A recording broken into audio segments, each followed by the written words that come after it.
Okay, we are live. And it is the Vampire Fantasy Football Forum. And I am back. I took a week off, had a week of travel, but we are back. We are live. We're back at it this week. It is week 4. Or week 3, depending on what you want to talk. Week 4 waiver wire. It is week 4 waiver wire. This week 4 is the first week we've had some actionable, decent options here on the waiver wire for fantasy football.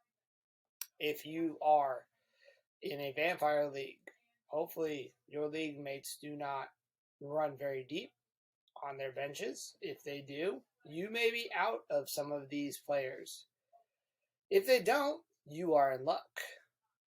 But even if there is deeper leagues, we've got options here for you. We're going to talk about that. So if you were smart, if you're in seasonal leagues, not in a vampire league, but if you're in seasonal leagues and you were smart with your early season fab or waiver priorities, if you're still holding that number 1 waiver priority this week, it's an exciting week for you. It's not and never a good thing when a player gets hurt. We don't celebrate injuries here. We do not celebrate people getting injured at what they do. These are men putting their bodies in harm's way for a sport that we all love to watch, and we play a game on this game that they play. So we don't celebrate injuries, but injuries do provide opportunities for new players, for someone else to step up, next man up mentality. Some of these players may not be in your leagues and aren't on your waiver wires. In fact, most of the leagues that I play in, some of these players, most of them, aren't even on the waiver wire. But there's good news for you, our listeners. If you're in deeper leagues, we have deeper takes for you to go look at so you can still be prepared. Get out there ahead of your league mates.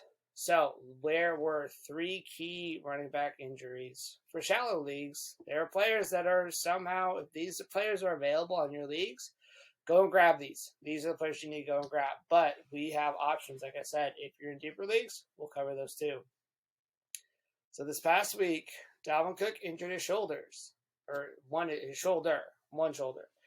And this apparently is a chronic and continual issue for him. Okay, this is going to be something that needs to be monitored for the rest of his career. Not only this season, his career. So this week and rest of season, but if you're in a dynasty league or some other format where you have him and you're going to have him multiple seasons, maybe he's your keeper, good chance he's going to miss games. So for shallow league waiver wires, you need to go get Alexander Madison. He's currently only rostered in 37% of ESPN leagues. I can already hear it. No, he's not in my league. He's not available in my league. He's not out there. Great. I get it. He's not in my league either. So, congrats. You play in a competitive, non-shallow league. Good job. You play with people who have prepped for this. Who have, Madison was probably drafted in your league. Fantastic. Never dropped either. But Madison is available in your league. You should be putting about 50% of your fab budget out to go claim him. Go get him. Like I said, these few shallow league pickups, we have deeper options as well. So yes, I get it. Madison's not in your league. You can't go get him this week. Why are you telling me to go get him? That's an obvious duh. Here's something you may not be realizing, though. If you don't have Madison, and you think there is value there in this Minnesota backfield, in the deepest of leagues, this player is not available. But I'm talking the 0.1%. So if you play in that league, you probably have this person. But if he is only rostered in 0.1% of leagues, he is literally available in 99.9% of leagues. This guy here's the reason we want him. Remember back in the preseason, Alexander Madison was sent home. He was sent home, not an injury related. Alexander Madison also asked for a trade. He wanted out of Minnesota. Maybe because he wanted to be ahead of Dalvin Cook, maybe. I think it was because he knew there was a guy gunning for his job and he just wanted out. He did not want that competition. He wanted to showcase. He wanted the ability to do more with less competition. Guy I'm talking about is Ty Chandler. Okay? Go get Ty Chandler if you're in the 99.9% of league. Now, Ty Chandler is a speculative ad. He is not going to go win you your league this week or next week potentially. He's got to go roster, stash away. If an injury happens to Madison, if an injury continues to plague Dalvin Cook, which it probably will, seeing as how this is a shoulder injury that is a chronic one and he has dealt with for seasons, it's not going to go away. Ty Chandler in the preseason showed the Vikings that he was able to be that replacement back with the burst and size to be an every down back. He is what they want. So he should be able to be added after waivers process without spending much of any fab to go get him. Why? Because your league mates don't know who he is. They know Alexander Madison, but they don't know Ty Chandler. So, in the deeper league formats, this isn't for any shallow leagues. This is a deeper speculative ad if you have a deep bench. If you are able to hold him, go add Ty Chandler. Now, again, I said Madison is worth an ad in shallow leagues if he's there. Ty Chandler in deeper leagues where it's a speculative ad to add to your bench to see what happens. Same thing why you would hold somebody like Rachaad White for Leonard Fournette. Next up, again, we're going to stay in the AFC North. Something this week about the NFC North, not the AFC North, the NFC North, excuse me. Next up is Khalil Herbert. He wasn't one that got injured, but he was the one that showcased this Sunday. David Montgomery got injured. He sustained an injury, I believe, to his knee and his ankle. Herbert is rostered in 25% of leagues. So, not quite as much as Madison. I forget what it was for Madison, 37. So, a little bit less, so he might be out there. A few less of you are arguing with me now. Oh, he's not rostered on my league. He's already there. He's not available in my league. What are you talking about? Now, Montgomery is considered day-to-day. Day-to-day can mean week-to-week. And week-to-week then all of a sudden means I'm out for the year. Now, I don't think Montgomery's injury is the same as Dalvin Cook's. Montgomery, obviously, it's a different body parts that are injured, one. But Montgomery is also in a contract year. He is playing for something. The usage before he went down was heavy Montgomery, light for Herbert. Chicago wants to run one running back with a very light breather back. They don't want two main guys. They want one. Now, Khalil Herbert, in my mind, is a better talent than David Montgomery in a vacuum. That doesn't mean that Khalil Herbert is going to be the guy that takes over this backfield. Should he be? We could argue that point. And as fantasy analysts, we love to argue that point. What should they do with what we see or what our stats say that is there versus what actually happens? It doesn't always pan out that way. I believe when David Montgomery is healthy, he's going to come back. He's going to take command again of this backfield. So Herbert is somebody to go add. If he's out there, definitely go add him. We saw what he was able to do last year. And on Sunday, he is a better running back than David Montgomery, in my opinion. But if you're prioritizing, I'd prioritize Madison, if he's available, over Herbert. With that thought that I had and said that Cook will probably miss more time with a continual shoulder injury, that's a chronic one, versus Montgomery that is most likely going to push to play being a contract year, and he's probably not on the Bears next year. So, Herbert very well could have a bigger role with the Bears once Montgomery gets back. I could be totally wrong about this. I could just be speculating and just totally wrong. But it is my opinion, and I know that's really not worth a whole lot, but it's my opinion that this is going to be a not 1A, 1B, but A, then B, like we've seen the first 3 weeks. Unless Herbert just goes out and absolutely blows the door off this backfield room, Montgomery's going to take control of it like he did last year when he was hurt. So, getting to the third, and very unfortunate AFC North running back injury was DeAndre Swift. Now, it's already looking like Swift's going to miss time. But Jamal Williams, if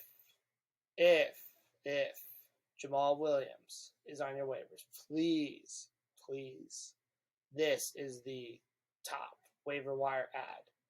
This is the guy you're spending 50% of your FAB budget on. This is the guy you want to go get. He already had value this year with Swift. His value is going to increase.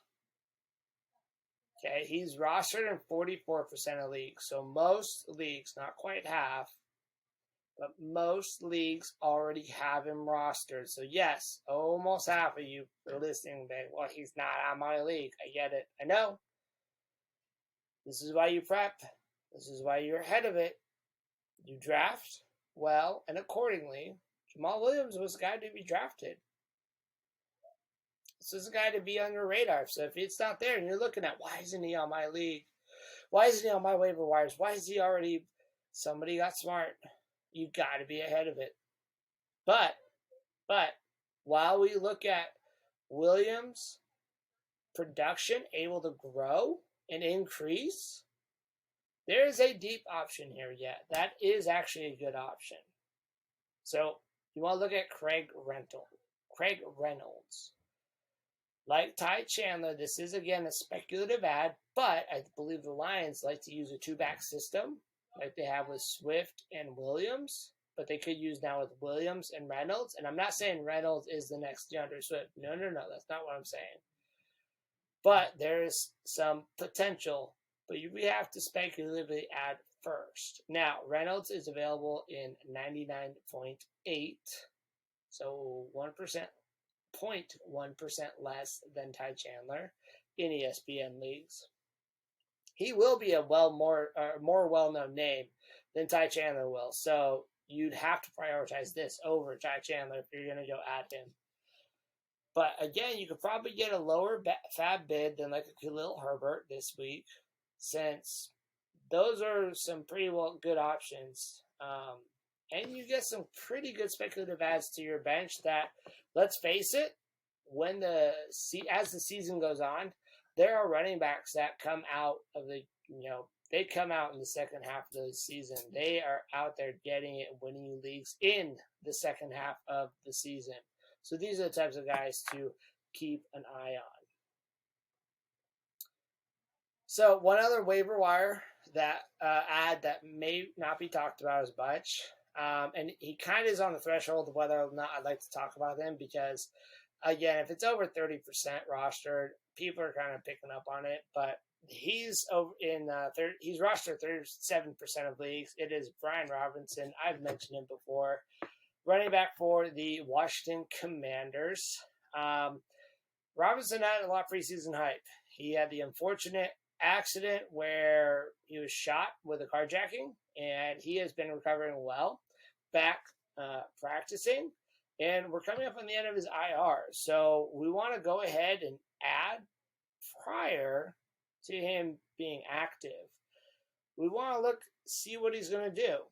Okay, preseason, this was Robinson's backfield, or at least it was going to be split between Gibson and Robinson. That drove the value for Robinson up from the late double-digit rounds and drove the value of Gibson down into probably the double-digit rounds, or you were just not drafting Gibson because of previous years and the talent and what was coming out of Commanders camp. So this could be a split backfield. We don't know. Gibson has done pretty well. Surprisingly, has done pretty well, although it shouldn't be surprisingly to us. It's just the Commanders have seen what he can do. But we don't know what's going to happen. We don't know what these coaches are going to do. Robinson is a guy to go have on your bench, stash, see what happens. One other running back I'm going to add, it's a quiet ad. It's kind of really a quiet ad because he's in a committee. It's a good offense. It's one that hasn't really done a lot, but at the same time, it always has news around it. It's with the Kansas City backfield.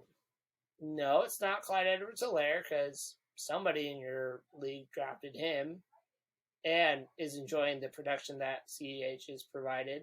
It's not Isaiah Pacheco either because chances are Pacheco's already added in your league. If he's not, you should go speculatively add him as well. It's Jerick McKinnon. McKinnon is out snapping or down the middle snapping as much as CEH is. It's a total timeshare. Now, McKinnon's not getting the touchdowns like CEH is. He's not getting the points, the end points that CEH is. There was a speculative report that CEH may have gotten hurt. Now, I don't see anything out there. I don't know if that's actually true or not. But if something would happen to CEH, McKinnon's the guy. It's not going to be Pacheco right away. It's going to be McKinnon. Again, running backs that could, down the stretch, help you win when others go down. McKinnon's that guy. Go out, get him. It's a quiet one. If you're good at running back, but you could add some depth, he's the guy to go quietly add. So wide receivers. I'm going to talk about guys that I've talked about. I wouldn't put a lot of fab on them right now, but they're starting to get hot. Some of them are anyway. Maybe worth 5% of your fab budget. Don't spend it all on wide receivers. You want to get running backs with your fab. You should have drafted wide receivers well. You want to get running backs off your fab. Don't overbid. Like your league mates overbid. You save. But if these guys are out there on your waiver wire, you may want to look at them. So the first guy let's look at Jameson Williams. Now I know this is a stash. He's still on IR. Why are we adding somebody that just has to go on IR? It's going to be cheap. You don't have to spend a whole lot of fab on him. You need wide receiver depth, or you know you're going to need some, and you want to take a speculative ad, Jameson Williams is the guy. This rookie wide receiver class is one that is going to be talked about in years to come. Also, the Detroit Lions are a for-real team. This is not the same 0 wins, trying to, see if they get the number one draft pick this year. No. This is the real deal. This is an actual team. They're going to be competing for a playoff spot. They have good weapons, but Williams, to get on the field, he doesn't beat out Amon-Ra St. Brown. Amon-Ra St. Brown, the sun god, and Williams play two different types of positions for receiver. He has to beat DJ Chark or Josh Reynolds. Jameson Williams is a better talent of wide receiver and a better deep ball route runner and catcher than both Chark and Reynolds. He will be able to get on the field. It may take a minute. He may get acclimated to it after tearing his ACL. But again, don't think ACLs are that thing to just say, well, I can't do it because he had ACL. That's what we said. And 2 years ago, even last year, Cooper Kupp proved us wrong. We're now seeing this being proved wrong with Achilles. Don't be too slow for change. Williams is going to be a guy you want to at least have on your radar. I'm going to talk about two guys because they're in similar situations next. Those two guys are Zay Jones, KJ Osborne. Zay Jones is rostered in 9% of ESPN leagues. Osborne is only rostered in 4. Zay Jones is the number 2 for the Jacksonville Jaguars. They are finding themselves passing a lot more. Yes, they have a good run game, but they are passing more and they are competent at it. Trevor Lawrence is stepping up this year. They have a different team than what they had last year. Now, Zay Jones is still battling Marvin Jones technically for the number 2 spot in that team, but he is overtaking him. Now, the advantage that Zay Jones has, and I believe he should be prioritized more than KJ Osborne, is KJ Osborne is firmly the number 3 on the Minnesota Vikings. Now, don't tell me that with Dalvin Cook going down that, they're just going to pass more. No, that's not how that works. Okay? But Osborne is still behind Jefferson and Thielen. Osborne's the guy that goes out. He is at the right spot at the right time. Yes, he's the number 3. But if something happens to Thielen, his value's going to skyrocket. Now, last wide receiver we're going to look at. And it appears, potentially, maybe, that Aaron Rodgers is also looking at him as his new favorite weapon, his new wide receiver 1. No, I'm not talking about Allen Lazard. If you drafted Allen Lazard, you're holding. Why? Because it's not clear. If you didn't draft Allen Lazard, it's not Christian Watson we're looking at, is it? Nuh-uh. But imagine this. Imagine Romeo Doubs. All the preseason hype. Potentially real. Imagine Rodgers out on his next meditation or high trip, whatever he does, whatever he's into these days. Just imagining his new favorite weapon, his new target in the red zone, and just chanting to himself, "Oh, Romeo, Romeo, wherefore art thou, Romeo?" And as he does this, he enters the huddle and says the same thing. "Romeo, Romeo, wherefore art thou, Romeo?" Dobbs is only rostered in 16% of ESPN leagues. Not very much. Now, Lazard could still be the number 1. I think the way that snaps, target shares falling out, Lazard's holding on by a thread. We're looking at potentially the new one here with Romeo Doubs. You got to be prepared. You're tying yourself to a good quarterback with an offense that seems to be riding the ship from week 1. They've turned it around. Just have to be prepared. So that's going to do it for this week's waiver show. Join us later as we highlight the week 4 games coming on Friday. And then we'll have a new segment coming this Sunday. We will be doing a live reaction show and have 2 special guests on the show as well as we talk NFL and fantasy football topics. Join us then. And let's get ready for week 4.